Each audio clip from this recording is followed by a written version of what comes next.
Grand Rising, beautiful family. Red is recovery reminders, and Ratchet is right here with me.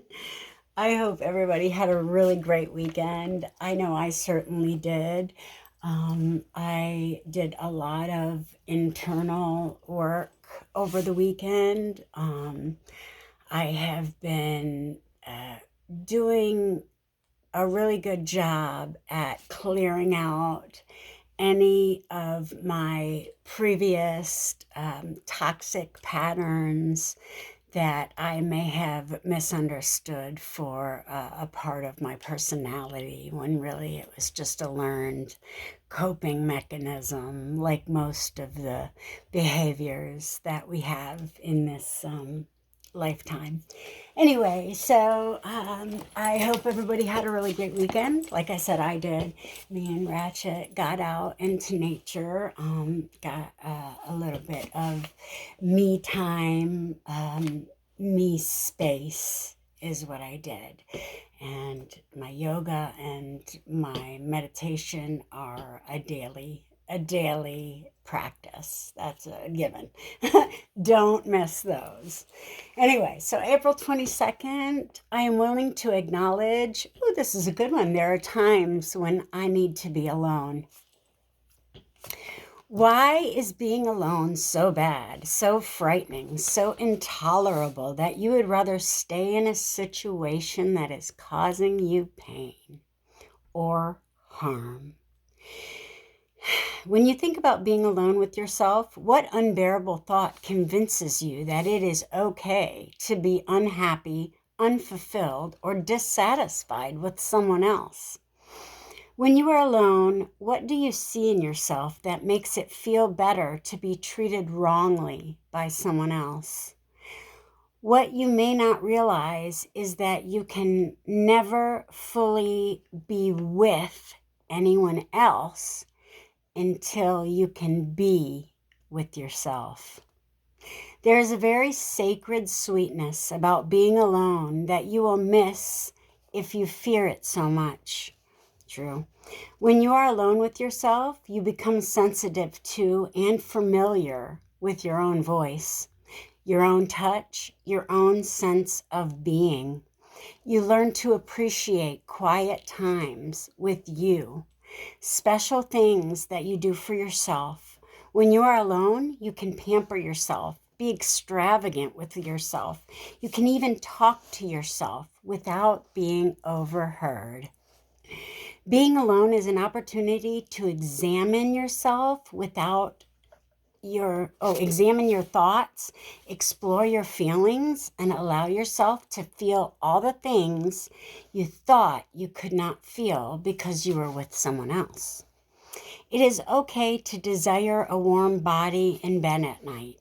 It is perfectly fine to want someone to talk to or to share with or to stare at across the dinner table. It is human nature to congregate and communicate, to seek companionship and camaraderie.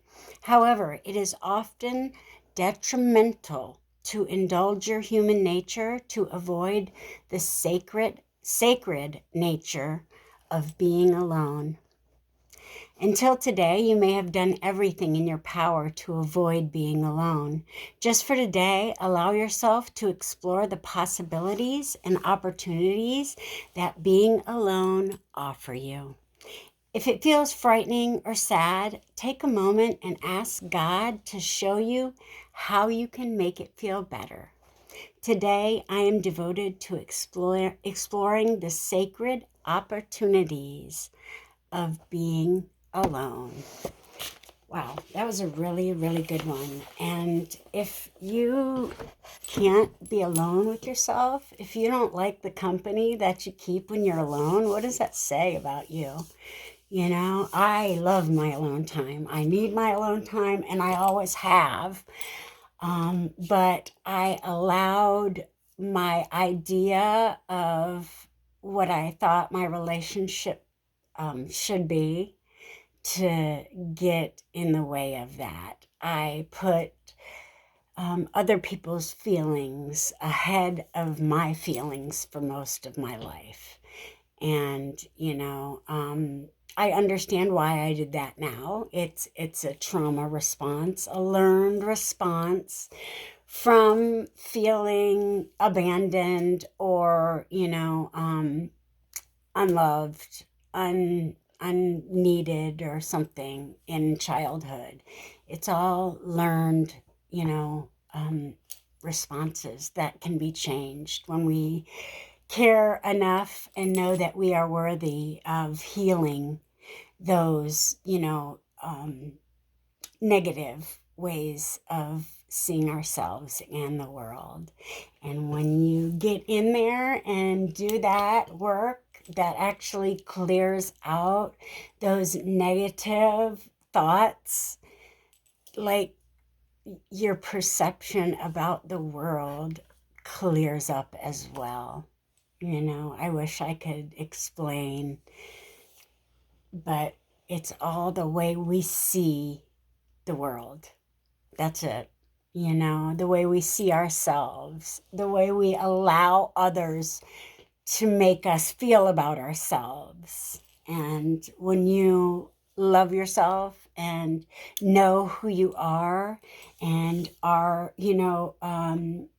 authentically in that, like, truth, when you live in the truth of who you truly are instead of trying to be what you think people want you to be, life is so much easier, and it is a lot more comfortable place to live in when you're not constantly trying to do things outside of yourself to make other people happy with the world. The world is a beautiful, wonderful, loving place, and so are you. When you allow yourself to live in alignment with the flow of, 0 point, that is like love, that is God. It's everything. Every single atom, is part of that. And your subconscious is the co-creator. And when you can retrain your subconscious to know that we live in a world full of unconditional, unlimited abundance, then we start living from that place. And I don't know, it just changed everything about my world. And I hope that I just share a little bit of my joy with you each day that I make a video. I love you guys. I hope that you guys are having the best life. You are creating it. Get out there and do something that you love to do today. Be a blessing. Be loved because you are at your core. I love you guys. Peace.